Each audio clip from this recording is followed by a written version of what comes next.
সদিয়া কেমন করে? সদিয়া কেমন করে ইভান? বলো সদিয়া কেমন করে? এই বল। বলো সদিয়া কেমন করে? বাবা বাবা বল। ঠিক তো? আরে আরে আরে বেবি বল। বলবি না বাবা তো বাবা। কেমন করে সদিয়া? কেমন করে? তো কটা ছুটি পেতে আজকে? বলে বেবি।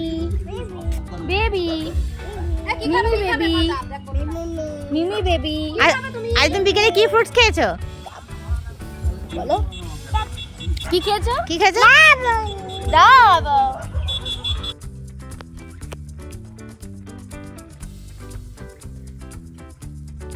হ্যালো, কেমন আছো সবাই? আশা করছি সবাই খুব ভালো আছো।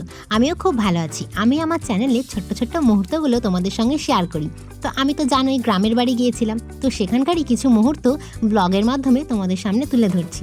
তো এখন বাজছে বিকেল 4:30। ইভান সোনার ঘুম হয়ে গেছে।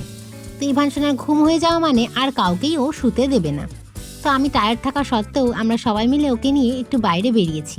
বিকেলটাকে ও একটু এনজয় করুক। ওর তো দুপুরের পরেই সন্ধ্যা হয়ে যায়, কারণ ও ঘুমিয়ে পড়ে। তো এখানে এসে ভীষণই মজা হচ্ছে, ও তাড়াতাড়ি ঘুম থেকে উঠে পড়ছে। তো এই যে আমি দেখতেই পাচ্ছ, আর এই যে অঙ্কিতা করে দিয়েছিল মেহেন্দি, খুব ভালো লাগছে আমার। আর গন্ধটা আমার দারুণ লাগে, তাই আমি একটু বারবার হাতটা শুকে নিই। কাকিমা আর মা এখানে বসে আছে আমাদের বাড়ির সামনেই। আর এই যে এইদিকে ইভান সোনা বেরিয়েছে মিমির সঙ্গে হাঁটতে। এই রাস্তাটা গেছে স্টেশনের দিকে, তাই ইভান সোনার এই দিকেই পছন্দ যাওয়া। আগের দিন ছোটকার সঙ্গে ট্রেন দেখে এসেছে যে, তাই ও জেনে গেছে এই দিকটা সোজা গেলে ট্রেন দেখতে পাবে, সেই জন্যই এই সমস্ত কাণ্ড। তো ইভান সোনা একটু একটু হাঁটি হাঁটি করছে, আর আমি এই দিকে একটু ওদের সঙ্গে সঙ্গ দিলাম।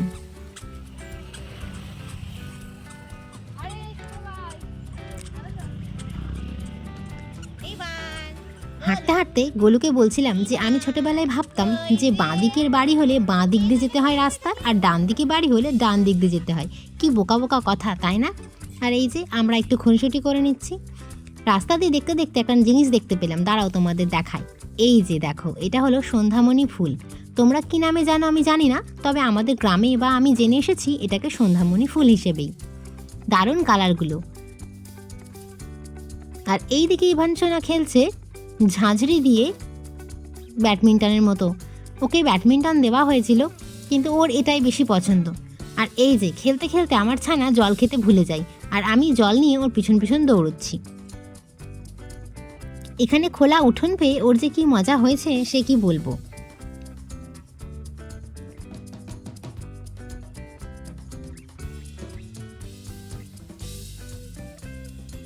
আর ওই যে দেখো চেয়ারে মা বসে আছে। আমাদের বাড়ির সামনেটায় বসলে সবার সঙ্গে দেখা হয়, পাড়া প্রতিবেশী লোকজন। এই দিকটা যায়, স্টেশনের দিকটা বাজার আছে, তো বাজারের পথ দিয়ে যারা যায় তাদের সঙ্গে তো দেখা হয়েই যায়। আর অনেক দিন পর যখন এসেছি তখন সবার সঙ্গে দেখা হয়ে যাচ্ছে। আর এই যে ইভান সোনা চাইছে বিড়ালটা ওর সঙ্গে বল খেলুক, তাই ওকে ডাকছে আয় আয়, কিন্তু বিড়াল তো বিড়াল, ওকে দেখে ভয় পালাচ্ছে ওর আদরের অত্যাচারে। এটা হলো অঙ্কিতার ফেভারিট বিড়াল, ওর নাম কুটু। ইভান সোনা ওকে পেয়ে ভীষণ খুশি, বারবার ওকে ধরতে যাচ্ছে। ছোটকা ওকে এই বলটা দিয়েছে, বেশি ফোলায়নি কারণ ওর ব্যথা পাবে, তো ও ওটা নিয়ে ভীষণ খুশি। আর আমি দেখো আলখাল্লার মতো ড্রেস পরে ঘুরে বেড়াচ্ছি। তো চলো, একটা পুচকু এসছে, ওকে একটু কোলে নিই। এই যে এই হলো একটা ছোট্ট পুচকু। ইভান বলছে ওকে নামিয়ে দাও, ওর সঙ্গে খেলবো।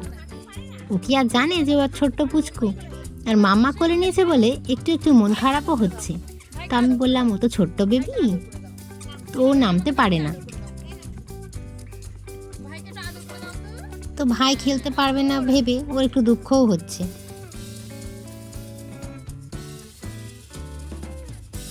চলো তোমাদের মন্দিরটা দেখাই। এই হলো আমাদের মন্দির। শিব বেদি আছে আর আছে মনসা বেদি। এটা আমার দাদু তৈরি করে গেছেন। ওই যে আমার 3 কাকার নাম এবং ঠাম্মার নাম উৎসর্গ করা আছে। আগে ধুমধাম করে পুজো হতো, কিন্তু এখন আর হয় না।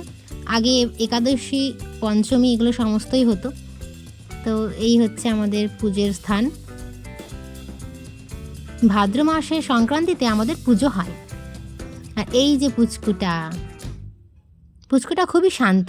ইভান এই বয়সে প্রচণ্ডই দুরন্ত ছিল, মানে হাত পা ছুটতো, এক জায়গায় স্থির হয়ে বসে থাকার ওর কোনো ইচ্ছেই নেই। চলো দেখতে দেখতে অনেকটাই বেলা পড়ে গেল। আমি এবার ওর জন্য একটুখানি কিছু খাবার তৈরি করব। আর মা আর আমার মা আর আমার যাচ্ছে একটু বেরোবেরো করতে। আর এই ফাঁকে আমি ওর ইভিনিং স্ন্যাক্সটা তৈরি করে নিই। ওই যে দেখো, আবার একজনের সঙ্গে দেখা হয়ে গেছে, পূর্ব পরিচিত আমাদের গ্রামের।